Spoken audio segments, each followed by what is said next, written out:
A British student designer has come up with a novel idea of creating a garden seat that grows itself. The award-winning BioBench is made of natural, ecologically sound materials, allowing it to be a living and functional part of a garden while bringing users closer to nature. Its designer came up with the idea for his degree course in product design and the environment after visiting the Eden Project in Cornwall and being fascinated by topiary sculptures. But his lecturers were opposed to the idea. Despite the criticism, he spent long hours working on getting the right shape with trials on 200 different models before finally settling on the aesthetically pleasing ergonomic shape. The bench is based on 32 slats of recycled fiberboard which slot together. They're filled with earth and topped with grass seeds or turfed over. Maintenance is simple, with the grass trimmed when it's too long. The seat allows users to feel that they're closer to nature. The environmentally friendly and self-growing BioBench won a Student Design Award and could be the future of relaxing in the garden.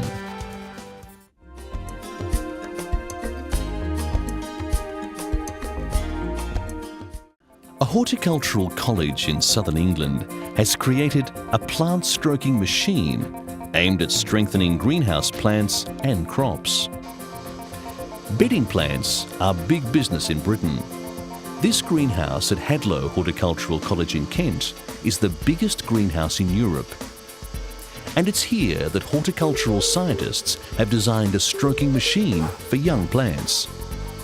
The idea is that the machine, made from plastic strips and a magnetic motor, replaces the natural breezes not felt in the still air of greenhouses.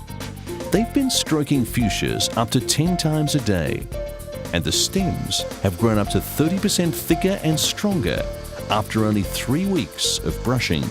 The stroker is attracting interest from commercial enterprises all over the world.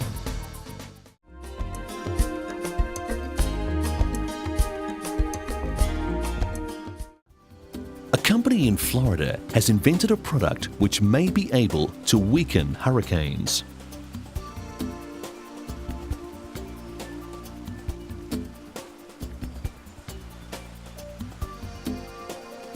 Dynamat, a Florida-based environmental products company, says it has successfully tested a polymer substance capable of removing storm clouds from the sky.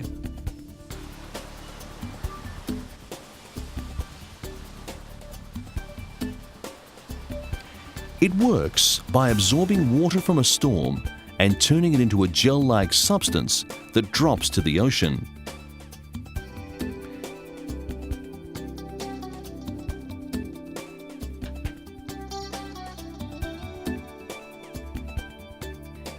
In 2001, Dynamat CEO Peter Cordani commissioned a B-57 to fly out of an airport in Palm Beach, Florida, and dump more than 9,000 pounds of the Dynagel product into a storm cloud mass about 40 miles offshore. During that day's test, team members removed a building thunderstorm completely from the atmosphere, a first-ever feat documented by Doppler radar. According to Cordani, the magic ingredient in the powder is an absorbent polymer similar to another substance Dynamat puts into mats that soak up oil spills under your car. He claims the substance can absorb about 2,500 times its own weight. After this test, Cordani said he had been flooded by calls and emails from governments and the private sector alike. He said he'd received calls from as far away as China and Japan. Although by most accounts the test was successful, meteorologists are skeptical about the product. Hugh Willoughby, a senior scientist at the Florida International University Hurricane Research Center, was skeptical about how much of the Dynagel product would be needed to slow down a massive storm system such as a hurricane. He estimated it may cost in the upwards of billions of dollars. Despite the skepticism, Dynamat believes their product will slow a storm down. Although Peter Cordani came up with the idea for Dynogel, he's not a scientist, but he does have several on staff. According to J.D. Dutton, the president of Dynomat, the company is working closely with their staff as well as meteorologists to continue to test and improve the product. Time will tell if they have the power to limit the billions of dollars worth of damage caused by hurricanes every year.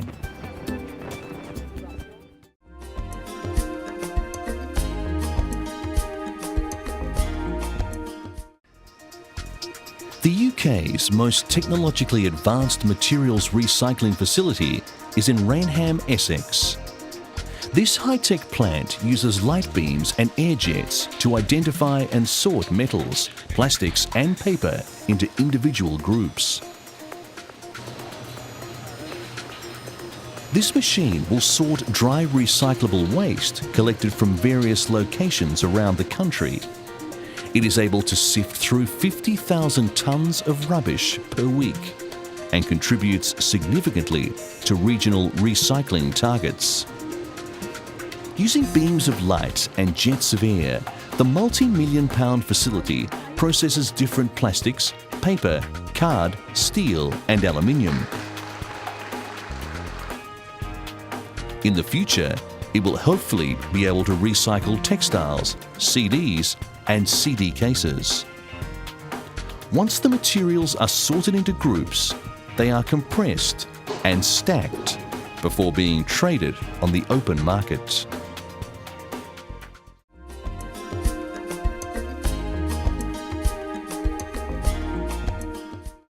British Waterways have unveiled Britain's first solar-powered cattle trough in Bathampton in the west of England. The trough is designed to prevent erosion of canal banks by grazing herds of cattle and help wildlife and flora develop. The solar-driven cattle trough was developed at a cost of £2,000 because the cattle in this field were destroying the canal bank when going to drink water. Solar cattle troughs are used in the Netherlands, but the technology could not work in Britain, so an alternative had to be found. The solution was to design a system using a solar panel. This charges up a 12-volt battery, which powers a pump, allowing water to flow into a tank.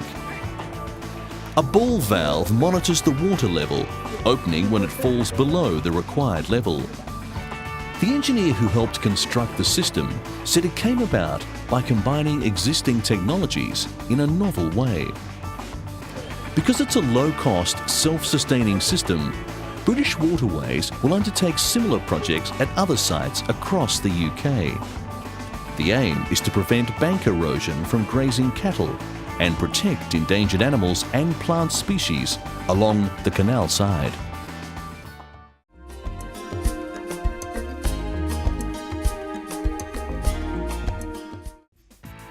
Brazilian motorists often have 5 choices when tanking up.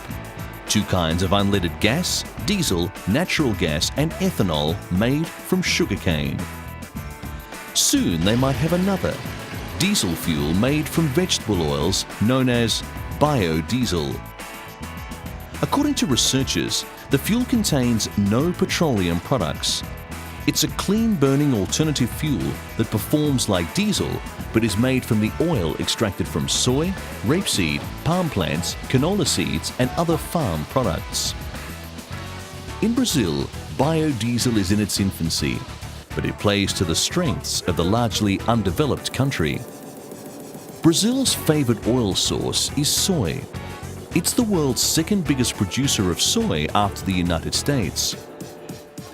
The refining process for biodiesel, basically removing the glycerin to make the vegetable oil less gummy, takes a lot of alcohol. That's no problem for Brazil, the world's largest sugarcane grower. More than half the crop already is processed into ethanol to fuel automobiles. Scientists across Brazil are extracting oil from peanuts, palms, soy and other plants to make and test biodiesel. In a pilot program in Rio de Janeiro, 6 city garbage trucks are running on a mix of soy oil and used vegetable oil donated by McDonald's. Researchers jokingly call the fuel McDiesel. Mileage from biodiesel fuel is comparable with conventional diesel, proponents say. Like conventional diesel, engine performance tends to be sluggish compared with gasoline and better in warm temperatures than coal. Those aren't big drawbacks in Brazil, a nation with low per capita income that generally shuns big gas guzzlers in favour of small, fuel-efficient cars. The biggest potential market is truckers and long-distance bus companies. They consume more than 90% of the diesel fuel sold in Brazil and 42% of petroleum fuel. 11 federal ministries are working on regulations that would include incentives to spur consumption of biodiesel.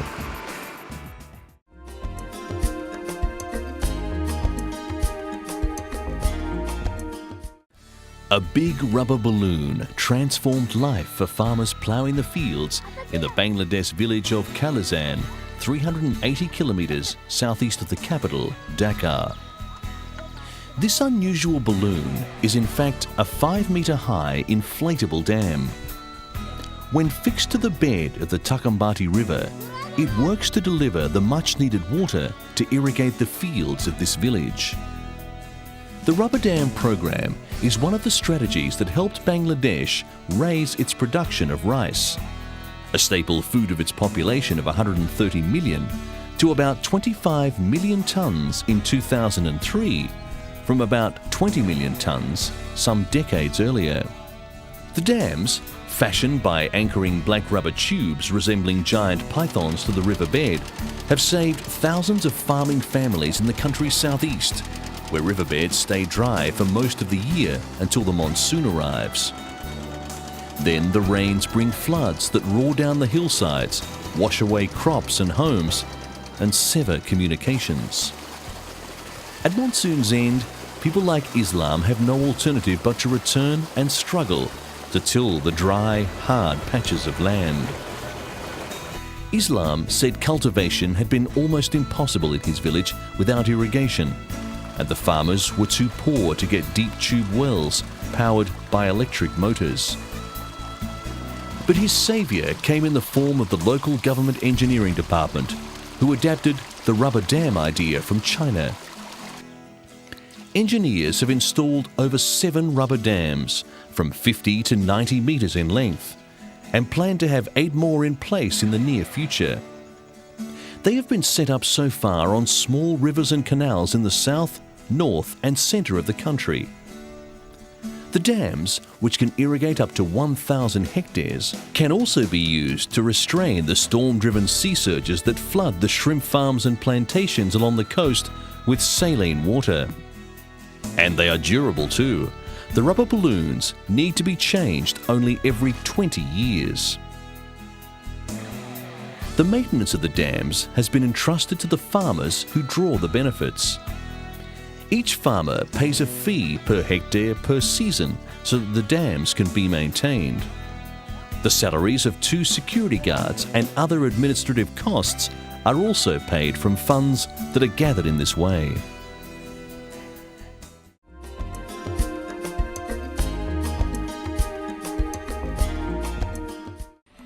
An environmentally conscious Brazilian project is infusing 3 remote Indian communities with fresh economic development as it creates 70 sustainable Amazon products for retail.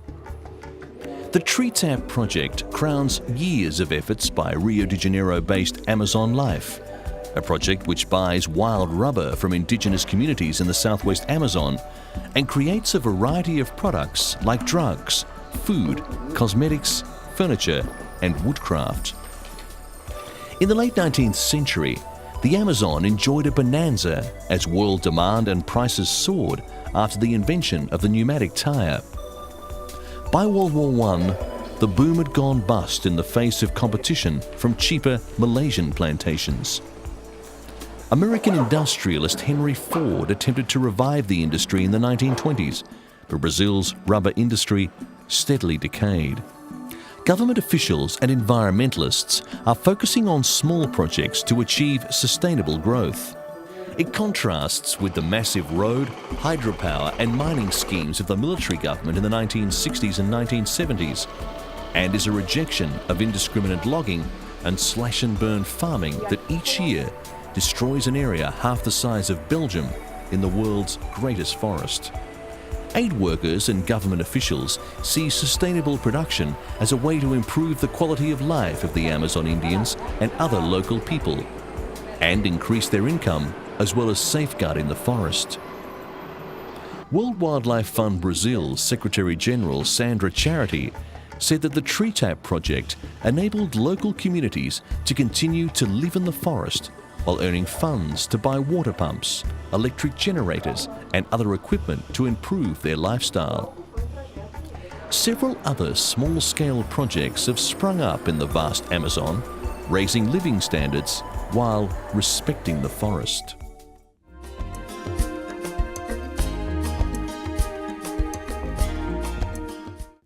Visitors are charmed and confused by this sunflower labyrinth.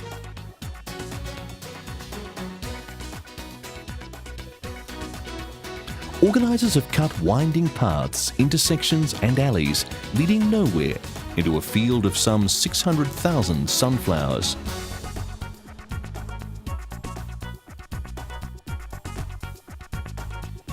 The only way out is via a 1.2 kilometre long path through the 22,000 square metre field.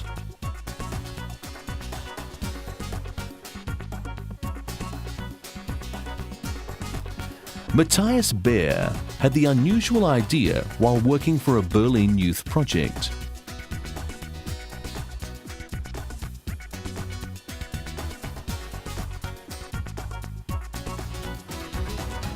The sunflower maze was supported by the Tourism Office, who are planning another maze, this time made out of hemp.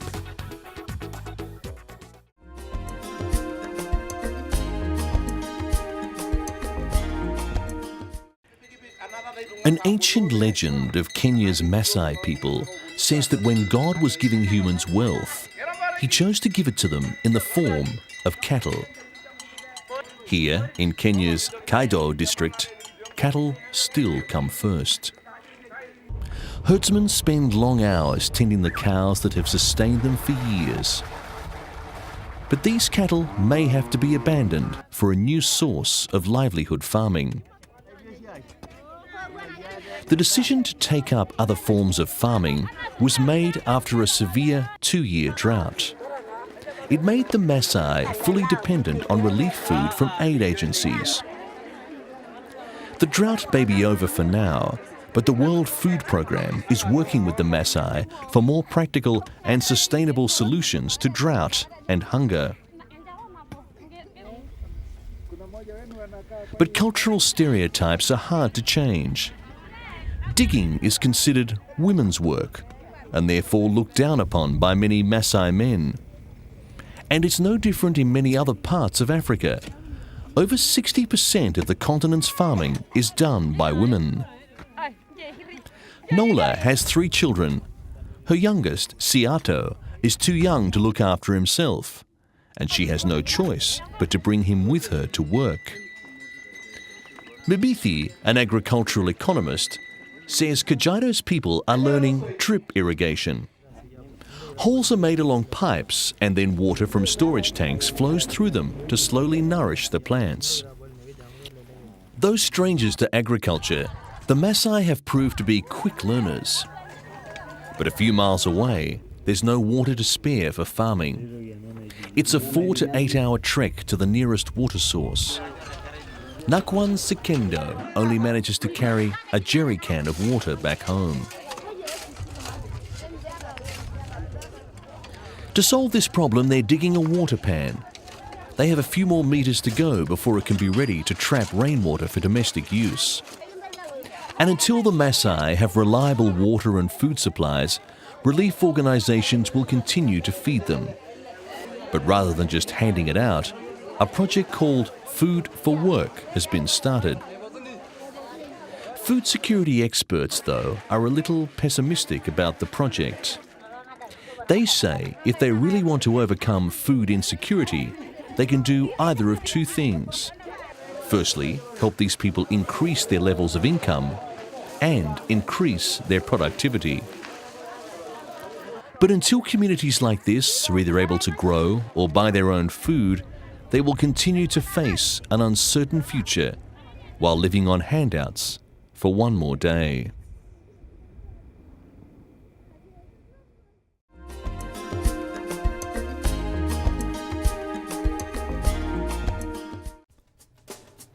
British scientists at London's Imperial College are researching ways of using the Earth's water supply as a cheap source of hydrogen.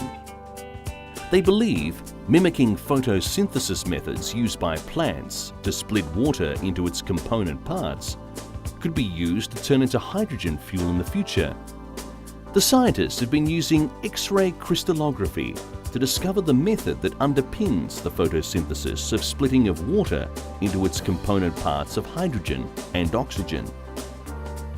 They believe understanding the chemistry behind this process is an important breakthrough. They start by fermenting blue-green algae found in areas like volcanic pools and grows at 60 degrees Celsius. Tiny amounts of the light-sensitive algae are mixed with protein and turned into crystals. These can then be X-rayed to give an insight into photosystem 2, the photosynthesis method used to split water.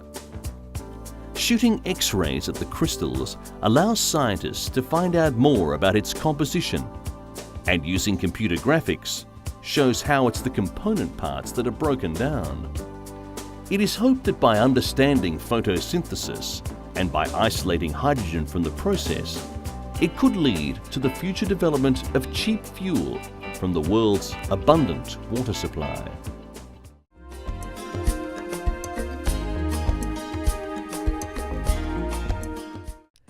British scientists are hoping to use the latest satellite data to give early warning of skin cancer risk around the globe from high levels of ultraviolet radiation. Information from a new Earth observation satellite combined with atmospheric data is providing detailed maps of where thinning of the globe's protective ozone layer is exposing people to higher levels of ultraviolet radiation. The Envisat satellite sweeps over the Earth, monitoring constantly the conditions of oceans, land, ice caps, and the atmosphere.